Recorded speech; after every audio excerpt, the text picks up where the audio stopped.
Welcome back to the State of Streaming podcast. I'm your host, Simro, and today we're catching up with Scott Young, co-founder and chief product officer at Transmit, a company that is truly reshaping the way we watch TV, especially live sports.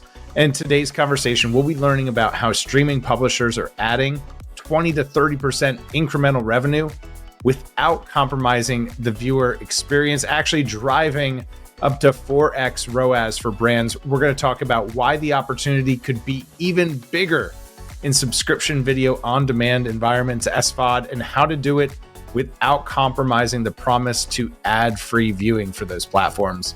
And we'll tie it all together in a pretty little bow with what 2026 has in store for live sports and streaming. We'll talk about the World Cup. We'll talk about the Olympics taking center stage. So, those are things that you're thinking about or want to learn more about, this is the episode for you. Enjoy.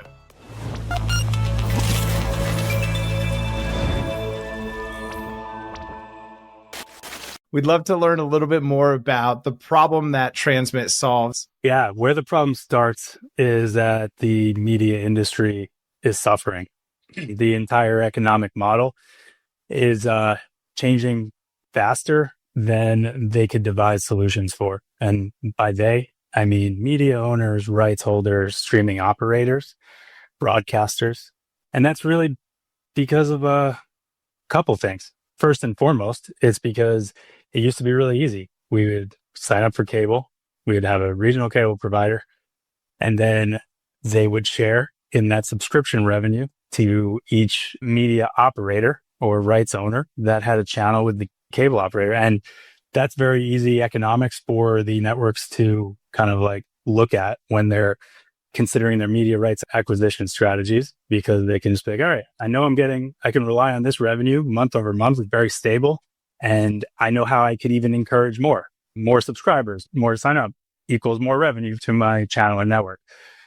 Well, that's deteriorating. That reliable revenue stream is completely deteriorating. So they have to look towards other options. We feel that one of those options, and the best options, is how do we do better at advertising so advertising can contribute to an enhanced and accelerated revenue stream for media rights holders and streaming operators. And I think that's absolutely necessary, especially when you look at what are we doing right now. And we're still just doing the same exact thing we've done in TV, which is long duration ad pod breaks. So they don't really have something they can fall back on for an incremental lift. We solve for that incremental lift. That's interesting. I just started watching, I don't know if you've seen the show on Netflix about the Spotify origin story. And so many of the themes actually feel similar to the problems that Transmit and others are working on solving, which is this monetization problem. Hey, the way that it was is not working. It's not making us money the way that it used to. We have to kind of reimagine this playbook a little bit. It's going to look a little different. It might feel a little bit uncomfortable. So what does that start to look like beyond the standard ad pod? How does Transmit help publishers monetize content in other ways? Yeah. Well, I think when you look at the standard ad pod, you also begin to realize that it's not even working for advertisers as well. I mean, I think that it's also not going away. Like, there's effective ways to utilize it, but it's finite. Like, it's not going to grow. It's just going to be what it is. And advertisers really starve for attention, and viewers really hate disruption. So from a media rights holder perspective, really need to balance your viewer experience with your monetization needs. So yeah, what that looks like is we've developed the infrastructure that supports a really scalable way of aligning new ad opportunities into the content stream without disrupting the viewer experience. But the most important thing is allowing this to happen at scale with massive concurrency and also personalization. Because if ads aren't personalized, then viewers are, even maybe they're not disrupted, they're able to watch ads alongside their content. It's still not resonating with them, so it's not as valuable to an advertiser. So that's what our technology solves. It's able to integrate new premium ad experiences without disrupting the content, and to align the ad experiences with context. So that looks like in the form of dynamic graphics like L-bar creative, squeeze back ads that run within the programming itself in the actual content stream outside of the traditional ad pod break. And each viewer that's watching simultaneously can see different messages. That's also, if you ever see the picture-in-picture squeeze back ad where you can actually take video ad creative and integrate that into a background skin with also while alongside content playing while it's live. We do things like that as well. We even incorporate vertical video into the horizontal element to create more engaging ad experiences that can even enhance the experiences for viewers. Very interesting. I was over the weekend watching something on YouTube with my son. It was like a live influencer boxing match, which was ridiculous in itself. But there was an ad that came on screen during the live broadcast, and there was some sort of YouTube. This is like a live in-stream ad, but it was a political ad, and it was like a terrible political ad. And it was so misaligned to this content experience, which is like this very funny. We're watching this influencer boxing match that's not very serious. It's my son and I. And then, bam, this politician's really bad, doom and gloom. Make sure to go vote. And it was so disruptive. So how do you think through that? How do you think through like the user experience as we start to, okay, we're going to introduce more ads into an ad-supported viewing experience where we're open and willing to receive ads. We want them to be personalized. We like that they're relevant to the content, but how do we think through the user experience? I'm sure this is something you've spent a lot of time thinking about, but how do we think about the user? Yeah, absolutely. So there's a lot of considerations that go into that because one, you have to know what the viewer's watching, and then you have to be able to prompt the ad creative to adjust to that. So what I mean by that is like, so we've basically mapped out every certain style of content. I mean, we've been doing this over the last 10 years. So we've gained a lot of learnings that we can put forth in our algorithms of how we determine the right moment for an ad to appear within the content. So first it's about right moment. So someone's watching NBA. When are the best moments? Well, we've identified lulls in action after, there's a shooting foul occurs or, certain fouls are called. And we fine tune that so we can signal also what's happening on screen. So this is a shooting foul moment, or a basket was just scored, or a slam dunk just happened. So not only have we aligned the viewer experience of like when these right moments are by sport, by program, but we also can in real time send a signal of what this moment is. So the ad creative can adjust dynamically. So there could be elements of different types of ad creative messages for different types of moments on screen that also can fluctuate in price or value back to the advertiser decision.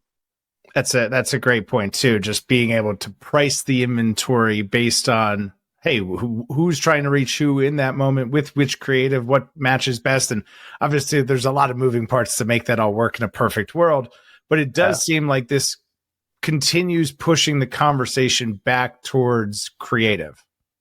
Yeah, I think creative and context is the most important thing and the most important missing pieces that kind of plague the advertising industry. As digital advertising became an opportunity, all technologies immediately went for data, audience data. Let me find out exactly how to pinpoint my audience to eliminate message waste. There's a great platform for that now. So we have all these tools and all these sophisticated technologies to identify consumer and target them. But what we lack is the template in which we engage them. So now, all right, we know someone's watching something, but they're not paying attention when my ad was served, or I don't have the right tools to actually make this ad creative engaging. So I think that's been lost. And I think where technology really has to step up is to create a better template for advertising. So audiences pay attention. So your consumer can pay attention to your ad, and then allow for like more of a conversational native element. So you can communicate with them about what they're watching and what you're trying to get them to buy. So it's more personal. You guys have clearly been at this for a while. What does success look like for the publisher, for maybe a specific content experience? Can you kind of paint a picture of what a win looks like for this? Yeah, what we've seen for the publishers that adopt our software in their stack is they could experience over it ranges from 20 to 30% lift on incremental revenue growth throughout their, entire portfolio from their ad revenue. I mean, when we work with publishers that already streamers that already do a ton of ad revenue.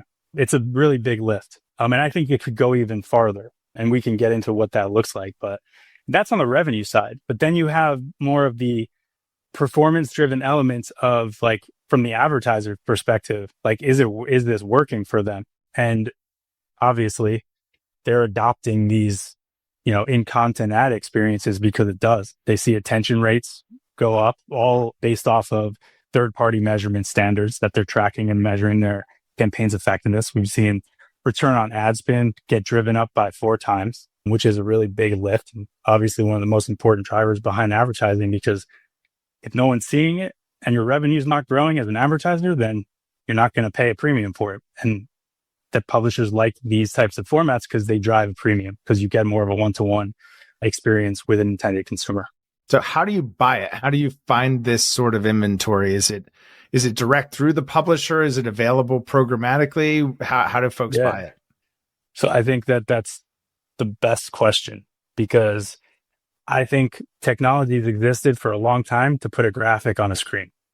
The challenge is how you make that graphic or whatever that in-content ad is, how you make that compatible with the way that advertisers buy ads today, track and measure. And they do that all from an ad server, all from a demand-side platform. So we've designed this to not be a heavy lift or overly customized effort on the advertiser or buying platform. So yes, there's certain ways that you can tap into this inventory programmatically. There's certain ways that you could create a really custom, creative ad opportunity on a direct sold basis. But the bottom line is you can target this inventory just like you can target a mid-roll or pre-roll ad that exists online with all the same tools, measurement, and ad decisioning. So compatible with any industry standard ad servers. And we're actually we are the only compatible server-side ad insertion partner that can facilitate this among, Freewheel and Google Ad Manager activated ad delivery. We've been doing this for 10 years, like I said. So we've actually built our own, we work with the publishers to create the inventory. We also work with ad agency holding companies and preferred partners to buy it. So we have a demand marketplace that operates this as well. So the publishers themselves can sell it programmatically or direct, however they want. But we also have our own programmatic marketplace that we allow advertisers to connect with across our entire network. So we've kind of proven it from both sides.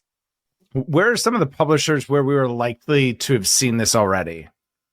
Is this something that I probably came in contact with?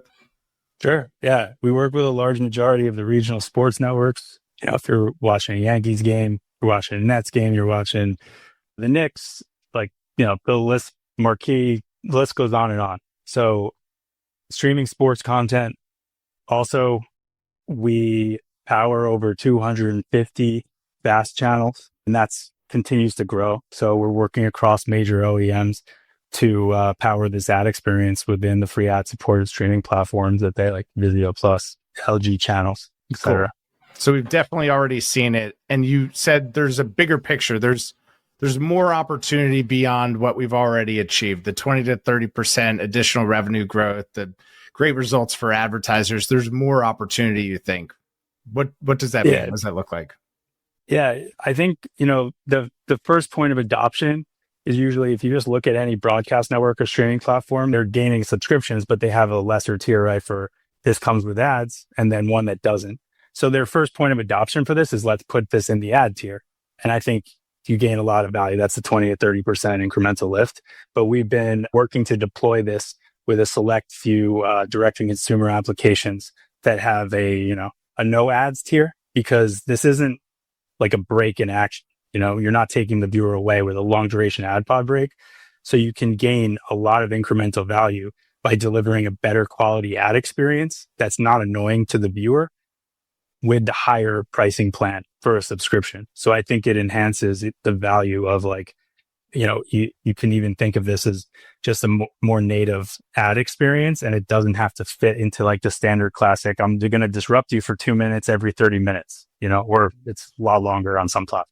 It feels more like an extension of the content than it does an ad, to your point, that's disrupting this viewing experience. It's maybe we'll call it an enhancement, because obviously we like selling ads. Exactly. That's very interesting. Very interesting. What's the timeline? Is that something that's already in testing? Is that something that's already in market?